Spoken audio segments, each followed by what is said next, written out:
The storm was supposed to pass 30 miles offshore. That's what the weather report said that afternoon. By midnight it was hitting us directly. The fishing boat rocked violently with every wave, the hull groaning like old wood under pressure.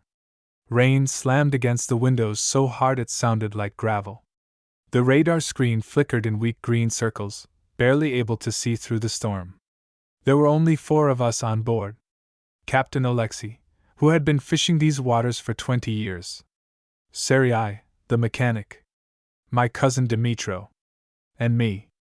We had gone out earlier that day to pull the crab traps before the weather got worse. We should have come back sooner. Now the waves were taller than the boat. Every time we climbed one, the horizon disappeared. Every time we dropped, it felt like falling down a wet concrete staircase. Lightning flashed across the sky. For half a second the entire ocean turned white. That's when I saw it. Something floating in the water. At first I thought it was one of our traps. But traps don't move like that. Captain, I said quietly. He stepped beside me at the window. Another flash of lightning lit the sea. The thing floated closer to the boat. It wasn't a trap. It was a life jacket. Orange. The kind cargo ships carry. Sergei grabbed the binoculars and leaned toward the glass. There shouldn't be anyone out here, he said. The captain didn't answer. He just stared at the waves. Another flash of lightning. And this time we saw more. 3, 4, 5 orange shapes drifting between the waves. Life jackets. Empty. Dmitro whispered something under his breath. No boat on radar, Sergei said.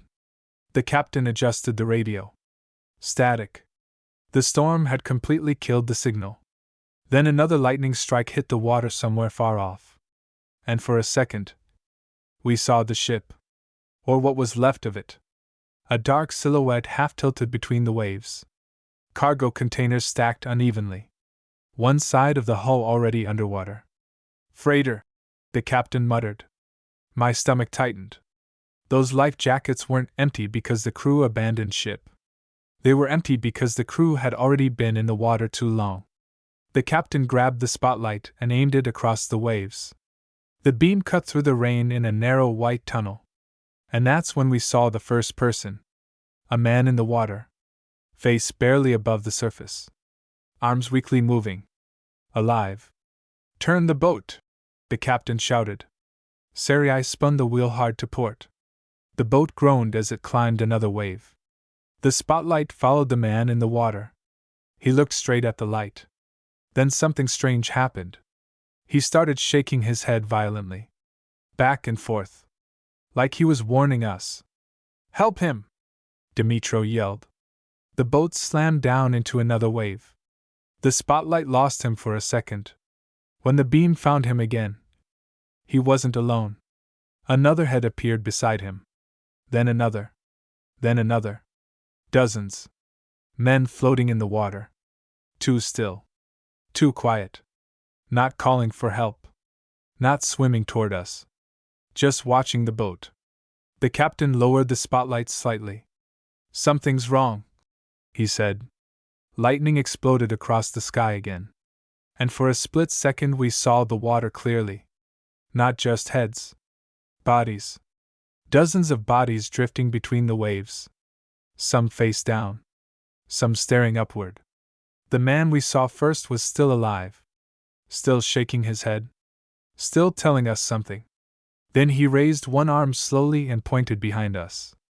Every muscle in my body locked. Because we hadn't noticed the second ship. It wasn't on radar. It wasn't on the horizon. It was right behind us. Close enough that its dark bow towered above our small fishing boat like a cliff. No lights. No name painted on the hull. Just black steel rising out of the storm. The captain whispered one word. Run!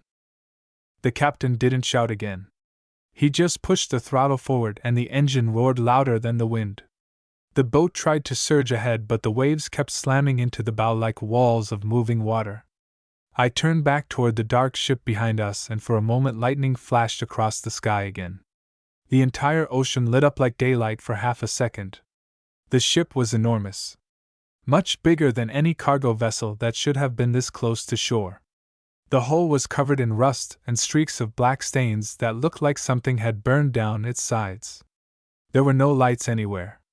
Not on the deck, not in the bridge, nothing.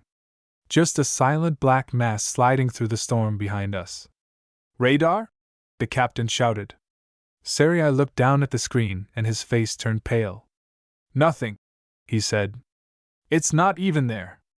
Another wave hit us so hard the entire boat tilted sideways and Dimitro grabbed the railing to keep from falling. When we straightened again, I looked back at the water where the survivors had been floating. But they were gone. The life jackets were still there drifting between the waves, but the people had disappeared. No splashing. No shouting. Just empty water. The captain pushed the engine harder.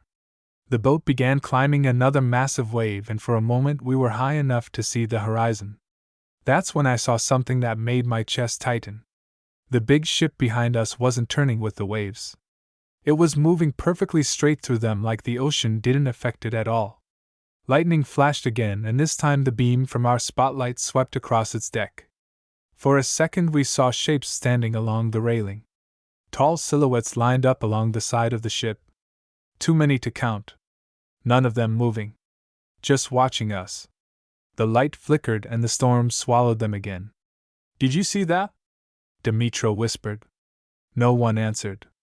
The radio suddenly crackled with static so loud it hurt our ears. The captain grabbed the microphone and tried to call the Coast Guard, but the only thing that came through the speaker was a low, distorted sound that almost sounded like breathing. Slow. Deep. Like someone standing right next to the microphone. Then the radio went dead again. The boat finally reached the top of another wave and started sliding down the other side when something slammed into the hull from below. Hard. The entire boat shuddered like we had hit a rock. "What was that?" Sarai shouted. The captain pulled the throttle back slightly, trying to stabilize us. Another hit came from under the water. This time longer. Like something scraping slowly along the bottom of the boat. I looked over the side into the black water, but the storm made it impossible to see anything below the surface. Then another lightning strike exploded across the sky. And for that 1 second of white light I saw what had been drifting under us. It wasn't debris. It wasn't cargo. The bodies from the water were below the boat now. Dozens of them. Floating just under the surface. Moving slowly with the waves. And every single one of them had their eyes open. Watching us from the dark water. Another hit slammed into the hull. The captain pushed the throttle forward again, and the engine screamed as the boat lunged ahead through the storm. Behind us the black ship was still following. Silent. Unmoving. And getting closer.